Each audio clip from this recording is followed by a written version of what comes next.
up, man? PIT in the building. How you doing, man? Not bad at all. Not bad. Not bad. Great to see you again, Tola. It's been a minute. Always good, bro. Always good, Yeah, always good. I mean, for someone who was going through fire, you're looking good. bruh, bruh. You're looking good. Because it didn't bother me now. Right. Yeah, Tell him. yeah, Okay, so let's get into the conversation right now. First, it is so lovely to have you on the Praise O'Clock show again after many years. many You years. know, Almost I can't four, even, 5 years. if you even don't pass like that. Yeah, So first is this, yeah. So for your music career, we have certain people who drop singles like every week, every month, every year. mm, But you have taken like long breaks at yeah, not one or two times. So your music career spans for a very wide, duration, yeah, you know, maybe even over 10 years. And within those 10 years, you have taken like large breaks in between, yeah, but you still keep coming back. yeah. Somewhere along the line, like he's still yeah. back there. So tell us about this. What is that, a deliberate move, or why do you make those breaks, and why do you think that you still stay relevant even when you come back after a while? Yeah. So I try to release an album every 3 years. I don't. I haven't. I don't know how people do it, but yeah, we have to take time to promote projects, do the proper release, write properly so that in every season the song remains relevant. So I've just decided every 3 years. This year is supposed to be the third year, but it looks like I'm going to do 4 years. Next year I'll release an album, but I'll release two next year. So it's just been very deliberate, intentional. But in those times, like for every album I release, I recorded about 30 songs, sometimes 40 songs, and I release 10. Sometimes I release So what? six. So what do you do with the remaining ones? The if you record 30 and you release 10, the 20. What happens to the 20? Man, I don't know. They're somewhere. So, but Selang, I learned something. I think next year what I would do is all the songs that I never released, I'll just pick my fans, like about 20,000 of them, and just release it to them on a private link. They can Right. have it and listen to it. But for me, I feel like songs are seasonal. There are songs that you like. For example, I wrote One Man in 2000, and till today, every election period, everybody wants to listen. Oh, he did One Man. Let's listen.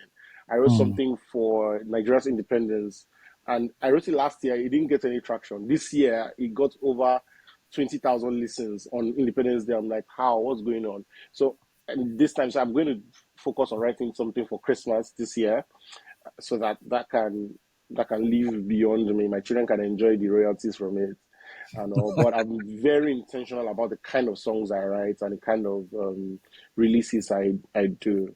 But again, another thing is that it's expensive. Let me just be honest. It's very expensive to do this project. Recording music is expensive, so you want to make sure that it's promoted properly when you release it. Right. Makes sense. Makes sense. You're talking about Christmas music, talking about music for the nation. Are you still born again? I'm just checking. Let me see your born again certificate. Bruh, I'm even going to write an album for love. The only problem that is stopping me is that I'm not married. I'm going to write a love album. Look, we're very conscious about the church as a church, like the building, the people, and all that. But I keep saying that people will need to write music that people who are on church can want to come to church. Like you Mm. write a love album and you find, like, look at Folabi Noel's Bobobi album. You go and listen to it, I'm like, this is great music. Then you find out that he's born again, he's a Christian gospel artist, tongue speaking artist, and you want to know what inspired that. And people by that will get an opportunity to enjoy love songs and also enjoy the grace of God that's upon it and listen to the other music that he has done. And Mhm. look, we need to do this. The Ashakes, the Davidos, the Burna Boys. I saw something yesterday said that this is the big four: Davido, David Burna Boy, Rema, Risky. and Wizkid. And I'm like, the big four. What are they bigging for? Well, The, that the rhymed. Do you know that yeah, rhyme? the influence that gospel music has. When we want to talk about the big four, Nathaniel Bassey, Dune Sinach, Victoria Renzi, must be in those spaces because they're influencing lives and they're influencing lives properly. And people need the alternative right now because if you follow the way this next generation is going, Mm, if this gospel musicians who are becoming more influential than pastors right now do not speak up and begin to, mm, make deliberate attempts to use their music to bring them into the church, we'll be in trouble.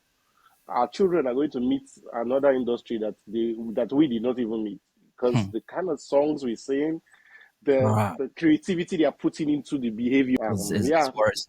but our gospel guys are really taking it up now, and I mean, you see the videos that gospel artists are doing right now. Look at Mercy Chinwo giving us amazing video content, and I'm like, yes, we're getting there, and I just trust God that a lot of other people would jump in that space and begin to do things that will draw people back to God. Yeah, yeah, absolutely. I agree with you on that.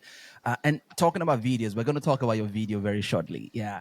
So, like you heard, Peter, there is a Christmas album. Is it this year or you're working on that This year, it is a Christmas this year? single coming. Yes, it's a Christmas Christmas single. single. Okay, so Yes, yeah, we're looking forward to that. In the yeah. meantime, Fire Fire. So Right. when Fire Fire dropped, it appeared that a lot of people had heard the song even before the song dropped, and I Yes, see that happen, with certain artists when they build a community, they the community know the song when it's still unreleased, and that yes, literally just I love what Limo is even doing right now. Sometimes the teasers of some of his songs actually already start to trend already training. Yes, on social media before the song actually drops. And yeah. so when Fire Fire is coming through, I'm like, a lot of people could recognize, oh, Fire Fire, oh, Fire Fire, Fire. And now it's officially out. Like Yes, it was out, but not officially out. So, yeah. what is that about, and how come people knew the song? Is it based on your performances or what? Yeah, so for the last 2 years, after what happened to me in 2020 happened, I wrote a series of songs. But Firefire just stuck with me because that song was so easy to write because it was just like a deliberate, like it was my real testimony, the real story. And so every opportunity I got in 20 late 2020, 2021, I just share the song, like just teach them the chorus and say, let me just teach you this, learn the chorus. And people were like, oh, when is it coming out? I'm like, soon, soon, soon, soon. And we kept on doing it. But this year, I said to myself it was going to happen, but I needed to make sure that I had a backing. I was not good. I told God, I said, Lord, I am not releasing this project except there is funding for promotion and the video that can pass the message of this song. People, look, somebody threatened me on the 1st of January. I thought I'd done something wrong because I was scared. I saw something on Twitter. This is a warning to gospel artists, PITA. If he does not release my song Fire Fire, that has been a blessing to me I say, I will read out Fire. bruh. I was worried because when I saw this is a warning, when you see this is a warning on Twitter, that's Wahala. I saw I'm like, God, and I knew. So started speaking to my team and we found a way to get it to happen. And trust me, Firefire has about over 10 versions and we're going to start releasing. We have like 3 official videos. So we're just going to keep hitting it till it Wait, wait, catches wait, wait, the proper wait. fire. You said 10 versions of Fire Fire. Tola, you know me very well now. Tell me. I don't play. So we have the live version, we have the acoustic version, we have the pop version, we have the orchestra version, we have Love, versions from churches that we've done spontaneous ideas and all that. I think the love it. next version that will come would be the one for the. So, for example, if you want to lead praise in church on Sunday, we have your Mhm. version. Like Streams of Joy, Abuja, they started showing themselves seriously. Then we have the version if you want to lead worship, we have that version. If you want to just be in your house and cry and be like, oh God, save me from the fire, we have that version for you. We're the wailing version. So we created every version for everybody in every space because the Nice, nice. words, everybody can relate to the words. Look, if you live here in Nigeria, you're going through fire every day. Every day, the dollar rate is giving us fire. But as children of God, we're not governed by the economy of this world. So we'll be like, it's not going to burn me, and God will get all the glory. So That's the message I'm trying to pass and let people know that even if you went through fire, you came out and smelling like gold, shining like diamond, smelling like peaches. Let me stop peaches. Not barbecue. Yeah. That one someday, not barbecue. Okay, so before I let you go, somebody is listening to the show this morning and is not at the other side of the fire. Mm-hmm. He or she is like literally in the fire right now. I don't know if time permits us, but when you mentioned that after what I went through in 2020, some people Mm-hmm. have no idea what that phrase means, Mm-hmm. but somebody is in that fire phase right now. Is not at that, other side was like, when I went through that and now I'm here. For that person who's listening this morning, what would you have to share with him or her? Um, I'd say the first thing is you can't afford to faint in the face of adversity. Your strength is not small. The joy of the Lord is your strength. What the important thing I did was to put scriptures that activates faith for me all over my house. Everywhere I was turning, I was seeing it. I had a stroke in 2020, and it was like her face was like, wait, what? You saw that, I had a stroke in 2020, and there was the very strong possibility that I was not going to recover, and career was over. Everything was gone. Like no singing, couldn't speak well. Nothing was going well for me. But I remember when I started doing, my mom would look at me and say that remind God of His promises over your life. Remind Him. Be bold and remind Him. And at the point, I couldn't even remind God. I just said, God, for the fact that my parents have served you all these years, just heal me. right? And it took crazy faith. When the doctors would say, oh, take the elevator, I'll take the stairs. Do learn how to write quickly, start using your left hand so that I will try to use my right hand because that signature has to be correct if I want to cash checks and everything. So I it took crazy faith. And one thing I will tell you, ladies and gentlemen, if you're listening to me, God can be trusted. God can Mm, be trusted. If you hold him to his neck and be like, God, it is you, only you. I don't have a plan B. I don't have any other option. And tell him, God, I am too small for you to embarrass your name. My mm. issues are too small for you to mess up your name. And he will listen. The doctors were saying I was, after 1 year of intense physiotherapy, that's when they will now walk again. I was walking in 3 weeks. Start talking, and I am here today, and I am writing, I am singing. I still have my pitch, the high pitch that I love more than anything. I still have it. And surround yourself with good people, not people who will come and cry with you, people who will come and encourage you and speak words over your life.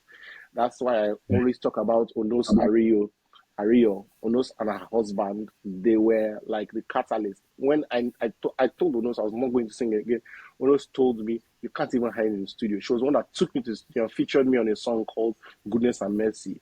I was so scared. I was trying not to, I was trying to take it easy. She just punched me in the back. I'm like, hit those notes. That's what I want to hear. That's why I'm featuring you. And I'm so grateful to Nos. I'm grateful to Pastor Wale Adenuga, who, elders in church, Pastor Kingsley and his wife came to the house to see me. And so just surround yourself with good people. You don't want to be a statistic. You can't be a statistic. And I can never forget this man, Pastor Jerry Eze. Bruh. Right. That man was like a rock, strong rock for me. So when they say what God cannot do does not exist, people think that it's just something that we quote and just Mm, move on and say, oh yeah, he cannot lie. I'm like, yes, you know what we are talking about.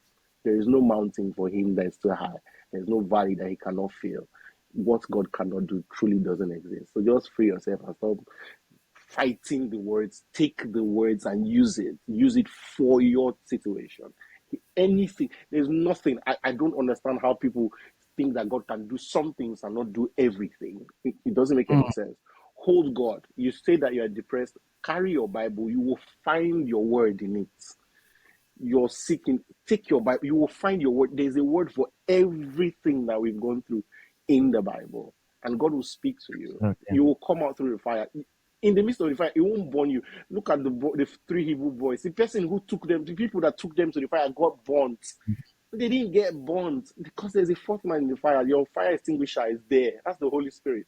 Hold him, Yeah. hold him to his word, and you'll be fine. You'll be fine.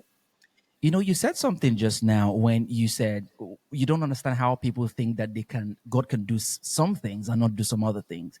Yeah. And talking about the fires that PITA has Mm. been through, Yeah. I remember when you had that accident. What year was that? That was That, tw- 2014, 15? 2013. It was 2013. I was about to graduate. It was 2013. And you know the funny thing? I had Hmm. the accident in February. Broke that Okay. same arm, the arm on my right side, my arm and my rib. Hmm. That was February 2013. In February 2020, it was the same place I had a stroke. And I'll tell you Wow. something that I haven't said in public before. Every time I was about to do something big in my career, that's when I get that attack. Hmm. Every time. Every time that something big is about to happen. And I tell you, I tweeted something. I said, Christians, you need to realize that the greatest time, the most time you are vulnerable is just when the victory is, you just got the victory. Yeah. That's when you get very vulnerable. You know, some of us want to be celebrating and enjoying, bruh. It's not that way because the devil is not playing with you. The Hmm. devil is not playing with you. After I released Fire, I went through fire. I am telling you, in the last 3 weeks, the attacks have been ridiculous. Ridiculous. I can't even start telling you the things I've done because God had just opened doors for me in other places, international doors. I've been traveling everywhere. I suddenly just started feeling weird. My family started getting attacked. I started getting attacked. The panic attacks. I had panic attacks that were ridiculous. That I would park on Third Mainland Bridge, open my door and sit on the floor because the panic attacks were almost ruining my life after that 2020 event. So I felt like the panic attacks were coming again, but I started reminding God. And Hmm. that's why I was talking about people who, like, I've been so blessed to be associated with pastors who don't see me for my talents, but who see me for me. Pastors who can Right. call at 3 a.m. Pastor Jerry called me at 3 a.m. and said, Peter, there's a battle over your life. And started praying for me. 3 a.m. You don't get that nowadays. And so I'm very grateful. They are amazing pastors existing. They are amazing. These guys cannot come out and promote the goodness that they've done. But when people talk about pastors, me, I look, whether they have their issues or not, I cannot be part of the people that will be talking about these things because the cane God wants to use to beat his child, I don't want to be the one to hold it. Hmm. Because what I've learned in the Bible, that this God, when you do what you're doing, he will turn back and brush you. So I'll just leave everybody to be doing what they're doing and just love on men of God that have been true and kind to me. And look, when you're in the church, man, your years of service, God remembers it all. All Hmm. the years of service, you can call and say, God, I did this now. Just just because of this service, I know that I'm not perfect. Because I was telling God, if you want to punish me, at least just give me malaria, you know, I can deal with that. I will recover and get the message. But stroke, I was stroked. Well, I'm so Look. grateful to God. Today I can look back and know that that testimony will help other people. You know, Yes, yes, yeah, absolutely, and I believe somebody's been inspired by that right now. It's so beautiful to write music and to testify not what you have been told or what you read, but yes, what you have experienced. I think that even makes even more impact than you could ever imagine. yes, And the same God who has done it before can do it again. Like yes, for I mean, very inspiring, very very yes. inspiring. So I want to thank you. By the way, the video, guys, go check the video out. The video is a movie. So my guy, my guy is on an actor movie on a start. So Hallelujah. Man, that was so that you was check. suffering. That video was suffering. I'm just gonna start posting the BTS now. I was suffering. We I would love were to supposed see to that. we were supposed to shoot one day. The rain came and scattered our sets. The first day scattered everything, and it was a high budget video, so, It's bro. It's a Oh my fire, fire God, something. fire! But it was no, it was amazing. I had fun. I had Amazing. fun. Amazing. Oh, it's been such a nice time chatting with you, and not just nice, but very inspiring. Thank you so much, Peter, for joining us today. Thank you. Guys, the video is on YouTube, is on our website, praisewellradio.com. Fire Fire by PITA, PITA is available everywhere you listen to your music. Go check that out. You listen to Praise Well Radio long enough, you'll hear it long enough. Yes, So please. stick Thank you. around for that. Yeah. So thanks so much, Peter. Thank We you. look forward to the Christmas single, and we wish you a Merry Christmas ahead as well. Thank you so much for. Cheers. Thank you. Bye. Bye.